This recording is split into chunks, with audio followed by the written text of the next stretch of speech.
Hey guys, welcome back to my channel, or welcome if you're new.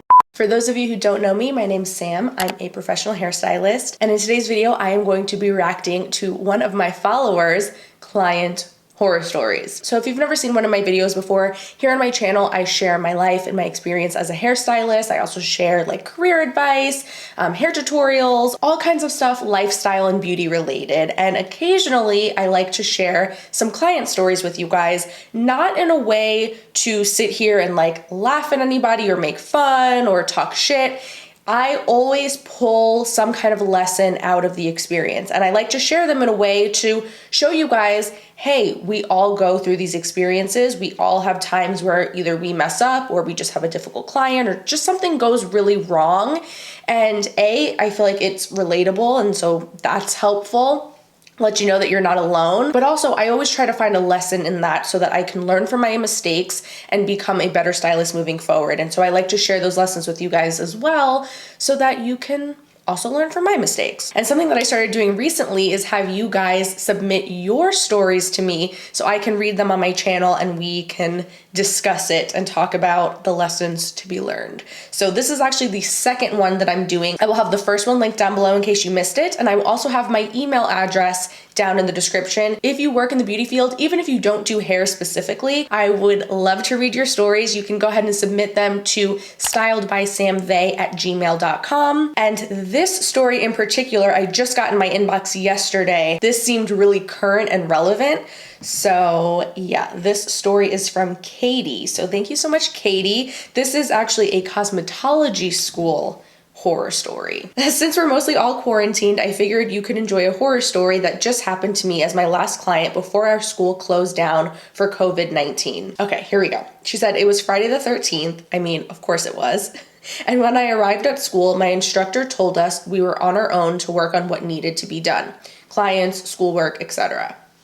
I was nominated by my previous instructor for Wella's BEA 2020 competition, so every Friday is blocked out for me anyway to work on my submission. It was a normal night, not too busy, but everyone had something to do. My classmate was working the reception desk and received a phone call asking if we could take a last-minute relaxer retouch. By this point, it was already 7 p.m. I'm a night student, 6 to 9:30 p.m., but my classmate said she could go ahead and come in. My classmate came back to our class and asked my instructor if anyone was available for a specialty style. And then she put in parentheses, thermal style. And I said I'd do it. The lady showed up and decided to reschedule when the stylist she liked would be available. Fine.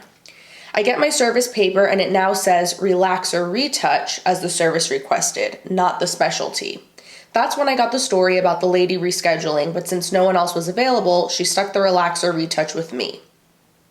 I've only ever done a few mock relaxers on my mannequin and one retouch on a classmate, so I'm familiar enough with the process, but definitely not a pro. I walk to the front, greet the client, and the first thing she says to me is, "Have you done this before?" with an attitude. I assured her that I had, not a lie, and that my instructor was available for any additional help. The rest of the time, while getting her set up and situated, she's blabbing on about how the last time she was at my school, the student's cape gave her a rash. I assured her mine was fresh out of the dryer. This is when things took a quick nosedive. I start applying the relaxer and she sighs heavily and says loudly, "Well, now I'm just mad at myself because I feel like my hair isn't going to come out right. I should have just done this myself at home."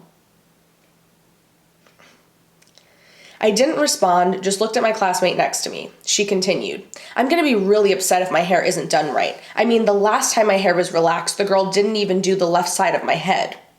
I need you to make sure you put enough product in my hair. Really get the bleep out."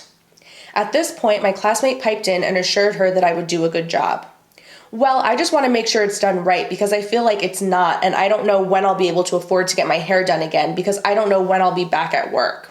On and on and on. She kept pointing at random places on her head saying, "Make sure you put a lot here because this part is really resistant." Or, "Last time I broke out in a rash here, so be extra careful not to use too much." Finally, I finished applying the product and was going back through with a comb. She starts complaining that I'm not going fast enough, the relaxer is burning, and that I need to hurry up. Quick backstory. One of my classmates suddenly passed away a few weeks ago, and to honor her, my school decided to invite her mother for a clap out and balloon release. This was to start at 8:30 p.m. I started on this client at 7:45 p.m. The clap out had started and everyone was very emotional, myself included. This client had the nerve to ask if my classmate had passed away from coronavirus. I was enraged, pretty sure you could see steam coming out of my ears. In the middle of the clap out, she decided she couldn't stand the relaxer on her head anymore and made me carve out space to take her to the shampoo bowl. I rinsed and shampooed her 3 times by her request, conditioned once while she finger combed her own hair, and when I tried to rinse out the conditioner with cool water, she refused and only wanted hot, not warm. All the while complaining that her face was burning and that she could already feel welts forming around her hairline because I put too much relaxer on her. After she specifically requested that you really saturate it heavily and put on a lot, I walked her back to my station to comb her out and prepare her to sit under the dryer. Her request. And she started saying, "Oh, that relaxer you used was too strong. My hair is already falling out. Did you see how much came out of the bowl when I combed through it?" There was a tiny ball of hair in the drain when I cleaned it out, nothing more than normal fallout. I explained that that was a normal amount of hair to see, and she shook her head saying, "No, not my hair. My hair doesn't fall out." Oh, okay. Totally reminded me of your lash client that said her lashes don't fall out. Yeah, if you guys have not seen that story time video, I will link it down below for you. Definitely go watch it after this one. I had this really terrible client. She was giving me a hard time about her lash extensions and the fact that they weren't like staying forever. When you have lash extensions, you need to get them filled every few weeks, and she just didn't understand that concept no matter how much I tried explaining it to her, and she was trying to argue with me and telling me that her lashes don't shed. So I combed her out, wrapped the top of her head, and sat her under the dryer. My classmate happened to walk by when I did and asked, "How was the rest of her hair supposed to dry?" I shrugged my shoulders and walked off, never returning to check on her again, and didn't see her leave. I've since had time to reflect over the whole scenario, and there were a few things I wish I would have done differently. 1, the first time she complained that I wouldn't do her hair right, I should have asked her why she felt that way to either squash the negativity or ask her to leave. And 2, when she requested to sit under the dryer before the service started, I should have explained that her hair would not be styled and that it may not dry 100% by 9 p.m. when the salon closes. What do you think? How would you have responded in this situation? I love that you included at the end like your takeaways, because I think it's so important. Like, I occasionally, when I post these kinds of storytime videos, I'll get the occasional person that's like, "Oh, it's so unprofessional that you do these kinds of videos." And I mean, you're entitled to your own opinion if that's really how you feel, but the whole point of sharing these is that it gives all of us an opportunity to reflect on different scenarios and determine how we would handle things differently in the future. And you know what, especially with a client like this, she was just a problematic person. And so obviously there's nothing that Katie did wrong. And I mean, Katie, you sound really confident. It sounds like you know what you're doing, and you know that you know what you're doing. And I think that that's awesome. And I feel like you really did handle this situation the best way that you could. The fact that you didn't allow her to break you, that you didn't completely lose it on her. Let's go through everything. I was trying to like hold my comments till the very end because I wanted to see how everything was playing out. First of all, I love how she comes in and she says immediately as soon as she sits down that she doubts you and is like, "Oh, I should have done it myself." If you could do it yourself and you feel so confident that you could do it better and you don't trust anybody else to do it, why don't you just do it yourself then? Also, it drives me nuts when people walk into a beauty school demanding this crazy high quality service. Not saying that students don't know what they're doing and that anytime you go into a beauty school to get your hair done, it's gonna come out terrible, because that's not the case, but they're students, they're learning. They're gonna go a little bit slower. They might mess up a little bit.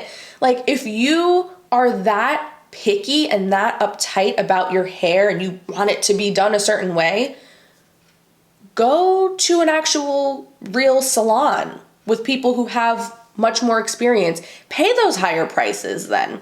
You go into a school and you're paying next to nothing because these are students who are still learning.